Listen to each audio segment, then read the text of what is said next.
नमस्कार दोस्तों, स्वागत है आप सभी लोग का आपके अपने एप्लीकेशन लाइव स्टडी इलाहाबाद पर।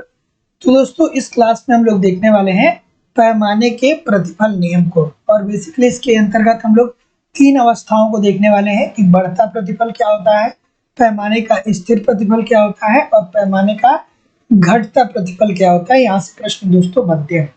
तो सबसे पहले तो आपको ये जानना चाहिए कि ये बताइए कि आखिरकार जो पैमाने का प्रतिफल है इसका क्या मतलब है। तो भाई छोटी सी बात है कि उत्पादन के सभी साधन, अब यहाँ पे आपको दिमाग में आना चाहिए, मतलब उत्पादन के साधन कौन कौन होते हैं? श्रम, भूमि, पूंजी और साहस। ठीक है, यही तो उत्पादन के चार प्रमुख साधन होते हैं। तो उत्पादन के सभी साधनों के समान अनुपात में परिवर्तन हो रहा है, मतलब श्रम में, पूंजी में, साधन में और साहस में समान रूप से परिवर्तन हो रहा है। करने से उत्पादन में जो परिवर्तन होते हैं उन्हें ही हम पैमाने के प्रतिफल के नाम से जानते हैं। ठीक है, तो दोस्तों एक बात यहाँ पे आप ध्यान से देखिएगा कि उत्पादन के जितने भी साधन है, श्रम, पूंजी, भूमि और साहसी, सभी में क्या हो रहा है? समान रूप से परिवर्तन हो रहा है। सभी में परिवर्तन हो रहा है, लेकिन सभी में समान रूप से परिवर्तन हो रहा है। तो अगर जो इन चारों का समान रूप से हम परिवर्तन करें तो किस तरीके से उत्पादन में परिवर्तन होता है या उत्पादन में कितना परिवर्तन होता है, इसे ही दोस्तों हम लोग पैमाने के प्रतिफल, इसे ही हम पैमाने का प्रतिफल बोलते हैं। ठीक है, तो उत्पादन के सभी साधनों के समान अनुपात में परिवर्तन करने से उत्पादन पर जो असर पड़ता है, अर्थात उत्पादन में जो परिवर्तन होता है, उसे ही पैमाने के प्रतिफल के नाम से जाना जाता है। और जो पैमाने के प्रतिफल है, इसकी कितनी अवस्था है? तीन अवस्था है। पैमाने की बढ़ते प्रतिफल की अवस्था, पैमाने के स्थिर प्रतिफल की अवस्था और पैमाने के घटते प्रतिफल की अवस्था। ठीक है, तो चलिए एक एक करके देखेंगे। तो जब पैमाने का अगर जो बढ़ता प्रतिफल की बात करें दोस्तों, तो देखिए उत्पादन के साधनों को जिस अनुपात में बढ़ाया जाता है, उत्पादन के अनुपातिक वृद्धि उससे अधिक होती है, तब यह पैमाने के बढ़ते हुए प्रतिफल की स्थिति होती है। तो देखिए दोस्तों, ध्यान से देखिएगा कि जो हमारे उत्पादन के साधन है, जैसे जो भूमि है, जो पूंजी है, ठीक है, जो भूमि है, पूंजी है, ठीक है, जो श्रम है और जो साहसी है, ध्यान से देखिएगा। ठीक है, कि उत्पादन के साधनों को जिस अनुपात में बढ़ाया जाएगा, अगर जो इन चारों को हम क्या कर रहे हैं? एक अनुपात में बढ़ा रहे हैं, तो इससे क्या हो रहा है? इससे जो उत्पादन है उसमें क्या हो रहा है? अनुपातिक रूप से वृद्धि हो रहा है। जैसे पहले मान लीजिए कि 100 उत्पादन हो रहा था, तो अब कितनी वस्तुओं का उत्पादन होने लगेगा?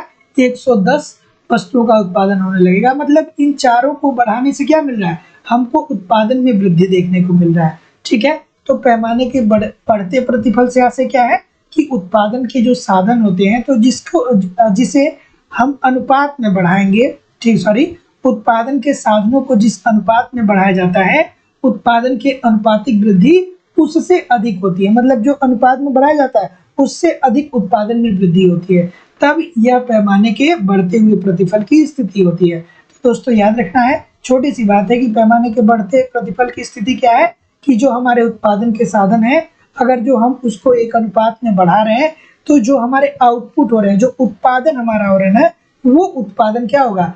एक वृद्धि दर में होगा। मतलब इस उत्पादन में अनुपातिक वृद्धि जो होगी वो इन साधनों के बढ़ाने की जो इकाई है उससे क्या हो जाएगी? अधिक हो जाएगी।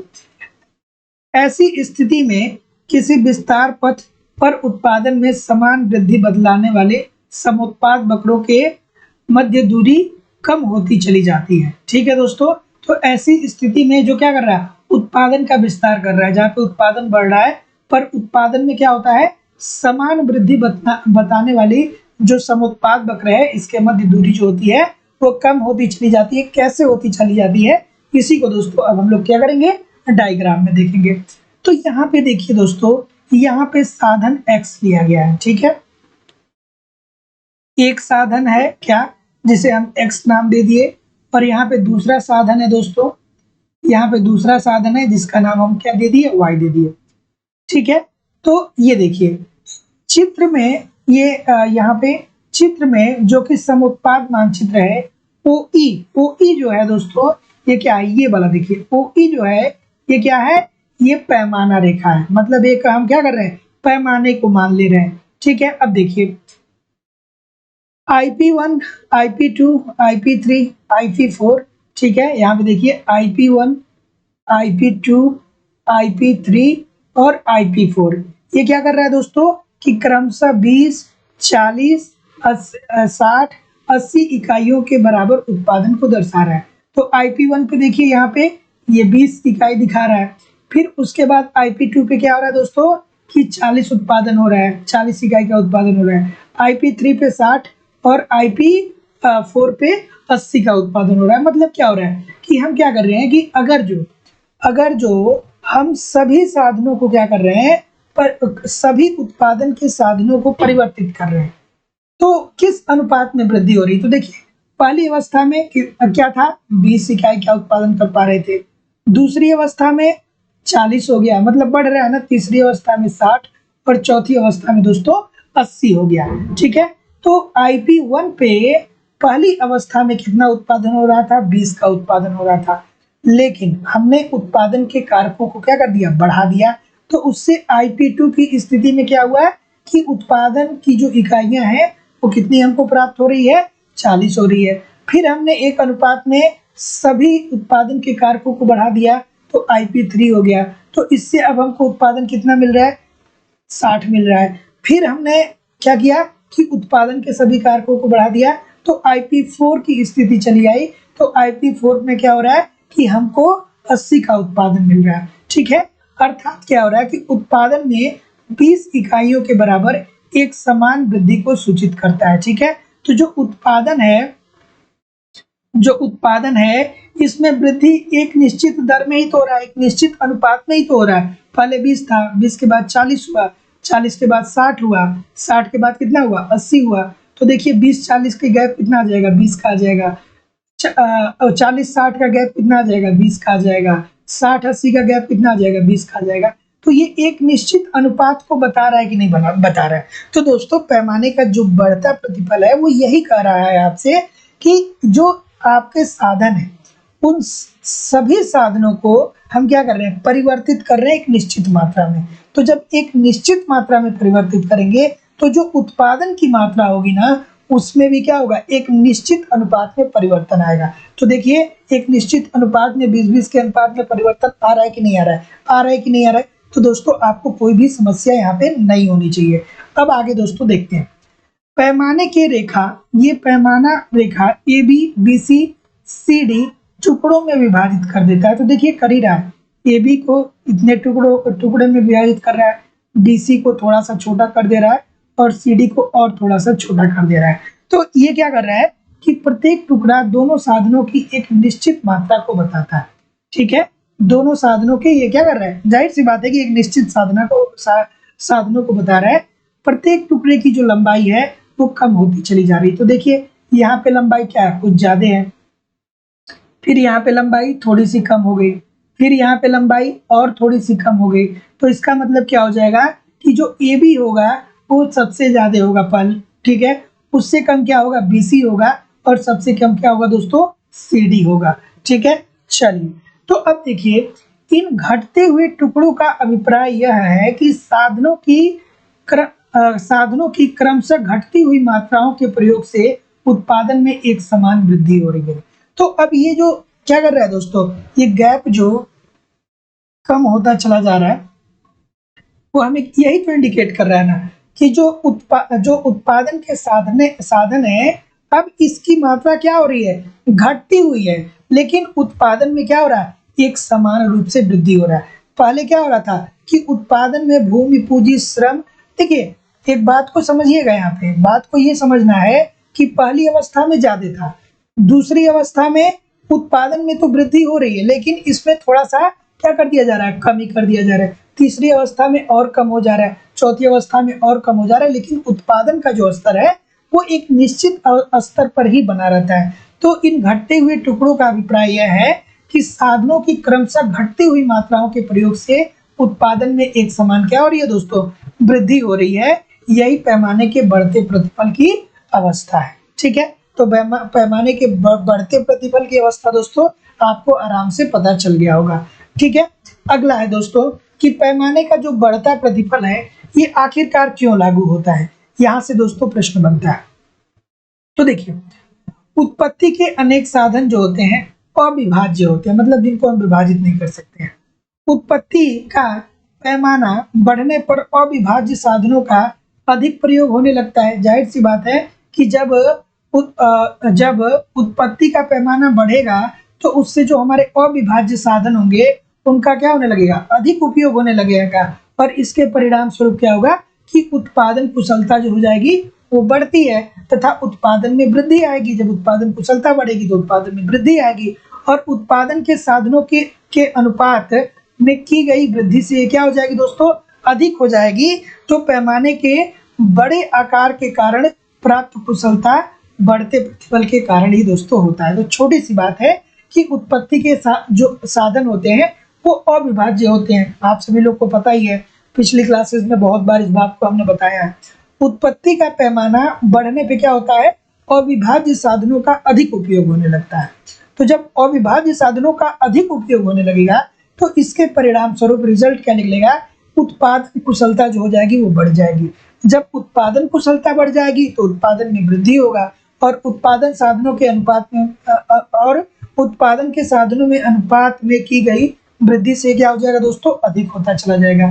तो पैमाने के बड़े आकार के कारण प्राप्त कुशलता बढ़ते प्रतिफल का ही दोस्तों क्या होता है, कारण होता है। तो ये बात दोस्तों आपको समझ में आ जानी चाहिए। अगला है, दूसरा है दोस्तों कंडीशन, पैमाने का स्थिर प्रतिफल। तो आप देखेंगे कि पैमाने का स्थिर प्रतिफल क्या है। तो देखिए, उत्पादन के साधनों में जिस अनुपात में वृद्धि की जाती है उत्पादन में भी उसी अनुपात में वृद्धि होता है, तो इसे पैमाने का स्थिर प्रतिफल बोलते हैं। तो अब देखिए दोस्तों, पैमाने के स्थिर प्रतिफल में क्या है कि उत्पादन के साधनों को जिस अनुपात में वृद्धि कर रहे हैं उसी अनुपात में उत्पादन बढ़ रहा है। यहाँ पे पहली अवस्था में बढ़ते हुए में क्या था कि आप उत्पादन के साधनों में परिवर्तन कर रहे थे, तो उससे क्या हो रहा था कि उत्पादन में वृद्धि उसी अनुपात में हो रही थी। लेकिन यहाँ पे दोनों चीजें निश्चित हो गई, उत्पादन के साधन जो होंगे, जिस अनुपात में उत्पादन के साधनों में हम वृद्धि करेंगे उसी अनुपात में उत्पादन भी बढ़ेगा। ठीक है, तो दोनों समान होगा। कौन होगा, साधनों में जो वृद्धि का अनुपात होगा वो समान होगा किसके, वो समान होगा उत्पादन के। ठीक है, उत्पादन के अनुपात के। तो साधनों में जो वृद्धि का अनुपात होगा वही अनुपात जो होगा उसी के अनुसार उसी अनुपात में उत्पादन भी क्या होगा दोस्तों, बढ़ेगा। तो उत्पादन के साधनों में जिस अनुपात में वृद्धि की जाती है उत्पादन में भी उसी अनुपात में वृद्धि होता है। इसे पैमाने का स्थिर प्रतिफल कहा जाता है। ठीक है, तो देखिए अब इसको देखेंगे कि पैमाने के स्थिर प्रतिफल के अंतर्गत देखेंगे तो फिर वही बात दोस्तों, यहाँ पे पैमाने को हमने देख लिया। ठीक है, ओ ई रेखा से। ठीक है, IP1, IP2, IP3, IP4 समुत्पाद रेखाएं हैं जो क्रमशः 10, 20, 30, 40 इकाइयों के बराबर है। ठीक है, ये 10, 20, 30 और 40 इकाइयों के बराबर है कि नहीं है दोस्तों। ठीक है, तो अब देखिए, अब ये बराबर है तो ये क्या इंडिकेट करते हैं, देखिए। ठीक है, थोड़ा सा मैं इसको एडजस्ट कर देता हूँ।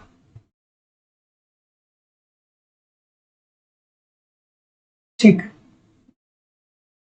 तो अब देखिए, अर्थात ये क्या कह रहा है, ये कह रहा है कि उत्पादन में एक समान अर्थात 10 इकाइयों के बराबर वृद्धि को सूचित किया जा रहा है। ठीक है, एक समान ही तो वृद्धि हो रही है, 10 है। ठीक है, IP1 पे क्या है, 10 है।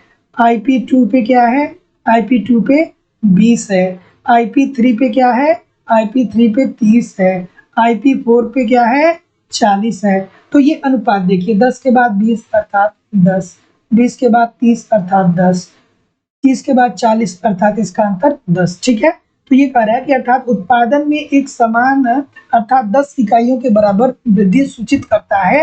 अर्थात अब यहाँ पे क्या हो गया दोस्तों, ए बी जो है, देखिए ए बी जो है, अब यहाँ पे देखिएगा अंतर में क्या देखिएगा, अंतर में कोई परिवर्तन नहीं होगा। ए बी बराबर होगा BC के और CD ए बी बराबर होगा BC के और BC बराबर होगा CD के। ठीक है, तो इट मीन्स कि इन टुकड़ों में समान होने का अभिप्राय यह है कि यह दो साधनों x और y को क्रमशः बराबर मात्राओं के उत्पादन से उत्पादन में एक समान वृद्धि प्राप्त की जा रही है। यही पैमाने का समान प्रतिफल की अवस्था है। तो देखिए दोस्तों, जाहिर सी बात है कि यहाँ पे क्यों पैमाने का समान प्रतिफल क्यों है भैया, क्योंकि दो साधन जो है हमारा, एक साधन यहाँ पे y है और एक साधन हमारा x है। दो साधन x और y को क्रमशः बराबर मात्राओं में प्रयोग से उत्पादन में क्या हो रहा है दोस्तों, समान मात्रा में वृद्धि हो रहा है। तो इस वजह से दोस्तों इसे हम क्या बोलेंगे, पैमाने का समान प्रतिफल। ठीक है, इतनी बातें दोस्तों आपको समझ में आ गई होंगी। अब आगे हम लोग मूव करेंगे दोस्तों कि पैमाने का जो स्थिर प्रतिफल है जो पैमाने का समान प्रतिफल का नियम है वो क्यों लागू होता है। तो देखिए दोस्तों, उत्पत्ति का पैमाना बढ़ने पर भी साधनों की कार्यकुशलता में वृद्धि नहीं होगी। विशिष्टीकरण के लाभ प्राप्त नहीं होंगे। ठीक है, तो जो उत्पत्ति का पैमाना है, अगर जो इसको बढ़ाया भी जाएगा ना, तो जो साधन होंगे इनकी कार्यकुशलता इस दूसरी अवस्था में नहीं बढ़ेगी। तो जब कार्यकुशलता नहीं बढ़ेगी दोस्तों, तो विशिष्टीकरण से लाभ नहीं होगा। तो इसी वजह से क्या होता है दोस्तों, स्थिर प्रतिफल होता है। अब आगे चलेंगे दोस्तों, तीसरा पैमाने का घटता प्रतिफल। ठीक है, तो बढ़ता देख लिया, स्थिर देख लिया, और अब हम लोग देखने वाले हैं पैमाने का घटते हुए प्रतिफल के बारे में। तो देखिए, उत्पादन के साधनों में जिस अनुपात में वृद्धि की जाती है, उत्पादन के अनुपातिक वृद्धि उससे कम हो जाती है। पहले में ज्यादा हो रही थी, लेकिन अब तीसरे में क्या, पहले में ज्यादा हो रही थी, दूसरे में बराबर हो रहा था, और अब तीसरे में कम हो रहा है। तो देखिए, उत्पादन के साधनों में जिस अनुपात में वृद्धि की जाती है, उत्पादन में अनुपातिक वृद्धि उससे क्या हो जाता है, कम हो जाता है। अर्थात उत्पादन अब यहाँ पे क्या होगा, कम होगा। उत्पादन अनुपात कम होगा। ठीक है, और उत्पादन के साधन में क्या होगा दोस्तों, वृद्धि होगी। उत्पादन साधन में वृद्धि,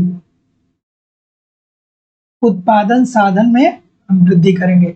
तो घटता प्रतिफल के अंतर्गत क्या करेंगे, उत्पादन साधनों में वृद्धि करेंगे, लेकिन उत्पादन साधनों में वृद्धि करने के बावजूद भी हमको उत्पादन का जो अनुपात है वो कम मिलेगा। तो देखिए दोस्तों, उत्पादन के साधनों में जिस अनुपात में वृद्धि की जाती है, उत्पादन के अनुपातिक वृद्धि उससे कम होती है। यह स्थिति पैमाने के घटते प्रतिफल की स्थिति कहलाती है। ठीक है, अब इसको डायग्राम के द्वारा देख लेंगे। यहाँ पे देखिए, साधन x को लिया गया है, ठीक है, श्रम की मात्रा को लिया गया है, और यहाँ पे देखिए साधन y को, यहाँ पे पूंजी की मात्रा को लिया गया है। ठीक है, तो देखिए इस रेखा चित्र में समुत्पाद रेखाएं IP1, IP2, IP3, IP4 हैं। ठीक है, जो क्रमशः उत्पादन की 100 इकाइयाँ, 200 इकाइयाँ, 300 इकाइयाँ और 400 इकाइयों को दर्शा रही हैं। अर्थात प्रत्येक समुत्पाद वक्र पर उत्पादन की मात्रा में क्या हो रहा है, 100 इकाइयों की ही वृद्धि की जा रही है। बिल्कुल ठीक है भैया, 100 के बाद कितना हो रहा है, 100 के बाद 200, 200 के बाद 300, 300 के बाद 400। तो इसमें क्या हो रहा है कि 100 का ही तो गैप आ रहा है ना दोस्तों। तो ये भी क्या है, ये भी एक निश्चित अनुपात में ही तो हो रहा है ना। तो ये भी क्या है दोस्तों, एक निश्चित अनुपात में ही हो रहा है। अब देखिए, अब थोड़ा और आगे देखते हैं। ठीक है, देखिए यहाँ पे आप पढ़ रहे हैं तो इस बात को ध्यान में रखिएगा कि यहाँ पे अनुपातों का खेल चल रहा है। ठीक है, अनुपात को अपने दिमाग से मत निकालिएगा। अब देखिए, ये विभिन्न समुत्पाद रेखाएं पैमाने की रेखा OR, यहाँ पे पैमाने की रेखा को हमने क्या माना है, OR माना है। ठीक है, तो विभिन्न टुकड़े में विभाजित करती है। जैसे ही पहले वाले में ये OA हो गया, फिर उसके बाद AB हो गया, फिर उसके बाद BC हो गया, और फिर क्या हो गया दोस्तों, CD हो गया। तो देखिए, प्रत्येक टुकड़े की लंबाई बढ़ती चली जाती है। तो देखिए इसका, आप देखिए यहाँ पे देखिए आपको कितना मिल रहा है, उसकी अपेक्षा यहाँ पे देखिए बढ़ रहा है कि नहीं बढ़ रहा है, और फिर यहाँ पे देखिए यहाँ पे और ज्यादा बढ़ जा रहा है। तो यहाँ पे क्या होगा, OA जो होगा वो सबसे छोटा होगा, उसके बाद बड़ा होगा AB, फिर उससे बड़ा BC होगा, और BC से बड़ा CD होगा। ठीक है, तो इसका तात्पर्य हुआ कि उत्पादन की तृतीय अतिरिक्त 100 इकाइयों का उत्पादन करने के लिए श्रम एवं पूंजी की अत्यधिक मात्राओं का प्रयोग किया जा रहा है। तो अब देखिए दोस्तों, यहाँ पे क्या हो रहा है, यहाँ पे जब ये गैप पड़ा है तो इसमें ये हो रहा है कि हम उत्पादन को बढ़ाना तो चाहते हैं और इस वजह से हम श्रम और पूंजी को ज्यादा लगा रहे हैं, लेकिन फिर भी हमारा वास्तव रूप में उत्पादन बढ़ नहीं रहा है। एक निश्चित अनुपात में ही हो रहा है, 100 के बाद 200, 200 के बाद 300, 300 के बाद 400। अब क्यों नहीं बढ़ रहा है, ये पिछली क्लास में हमने बताया था आपको कि भाई जो उत्पादन के साधन हैं उनकी क्या होती है, एक निश्चित सीमा होती है। ठीक है, उत्पादन के साधनों के द्वारा एक निश्चित मात्रा में ही आप क्या कर सकते हैं कि उत्पादन कर सकते हैं या प्रोडक्ट को उत्पादित कर सकते हैं। ठीक है, जो उत्पादन के कारक होते हैं। ठीक है, तो अब देखिए, आगे देखिए इस बात को, तो इस अवस्था को पैमाने के घटते हुए प्रतिफल की अवस्था बोलते हैं। क्यों बोलते हैं, क्योंकि आप क्या कर रहे हैं कि उत्पादन के साधन तो बढ़ा रहे हैं, लेकिन जो आपका उत्पादन है वो एक निश्चित अनुपात में ही हो रहा है ना। उत्पादन का साधन आप बहुत बढ़ा रहे हैं, लेकिन आपका जो उत्पादन हो रहा है वो एक निश्चित अनुपात में ही हो रहा है। तो ये क्या होगा दोस्तों कि यहाँ पे एक जो उत्पादक होगा उसको लाभ की प्राप्ति नहीं होगी। ठीक है, वो इस अवस्था में नहीं बना रहना चाहेगा। तो अब आगे देखिए कि पैमाने का घटता प्रतिफल लागू होने के आखिरकार कारण क्या है। तो चलिए कारण भी देख लेते हैं। तो उत्पादन का पैमाना बढ़ने पर एक सीमा के बाद सभी मितव्ययताएं जो होती हैं वो अमितव्ययताओं में क्या होती हैं, बदल जाती हैं। जो मितव्ययता होगी वो क्या होगी, अमितव्ययता में बदल जाएगी। पैमाने का आकार अधिक बड़ा करने पर तथा प्रबंध की जटिलताओं के बढ़ने के कारण उसे